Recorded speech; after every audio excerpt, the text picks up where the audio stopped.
Captaincy task నుంచి తనూజని బయటకు తీసి దివ్య తన గొయ్యి తనే తవ్వుకుందా. సో దీన్ని వెన్నుపోటు అంటారా, నమ్మక ద్రోహం అంటారా? సో దీనికి ఏ పేరు పెట్టినా చాలా తక్కువే. సో యాక్చువల్గా చాలా రోజుల నుంచి తనూజ గారు కెప్టెన్సీషిప్ కోసం పోరాడుతున్నారు. సో హౌస్ మొత్తం కూడా తనూజకి సపోర్ట్ ఇస్తున్నారు. సో అఫ్ కోర్స్ సెల్ఫిష్నెస్ ప్రతి ఒక్కరికి ఉంటుంది.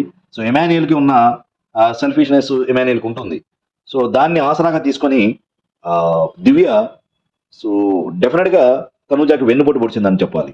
సో కళ్యాణ్ ఆల్రెడీ చైర్ తీసుకొని చేయి పెట్టి నువ్వు తనూజాని ఎలిమినేట్ చెయ్యను అంటేనే నీకు ఇస్తానంటే ఓకే అని చెప్పి కూడా నమ్మక ద్రోహం చేసిందని చెప్పాలి.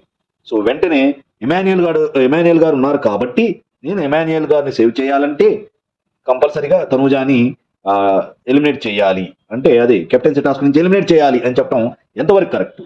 సో ఆడియన్స్ అందరూ అబ్జర్వ్ చేస్తున్నారు. సో డెఫినెట్గా ఇది దివ్య గారు తన యొక్క పర్సనల్, తనూజ గారు చెప్పినట్టు తన యొక్క personal reason with Bharani garu. So Bharani గారికి అండ్ ఈమెకి ఉన్న పర్సనల్ రిలేషన్షిప్ అనుకోండి, పర్సనల్ బాండింగ్ అనుకోండి. సో అలాంటిది ఏమైనా ఉంటే బయట చూసుకోండి, ఇక్కడ కాదు అని మళ్ళీ నొక్కి ఒక్కానించింది తనూజ. సో దాంతో అవాక్ అవటం దివ్యవంతయింది. సో ఆడియన్స్ అందరూ వాచ్ చేస్తున్నారు. సో ఇది దేనికి దారి తీస్తుందో అందరికీ తెలిసిందే. సో దివ్య గారు జాగ్రత్తగా ఉండాలి. సో చూద్దాం, విల్ వెయిట్ నెక్స్ట్ వీక్ ఏం జరుగుతుందో చూద్దాం.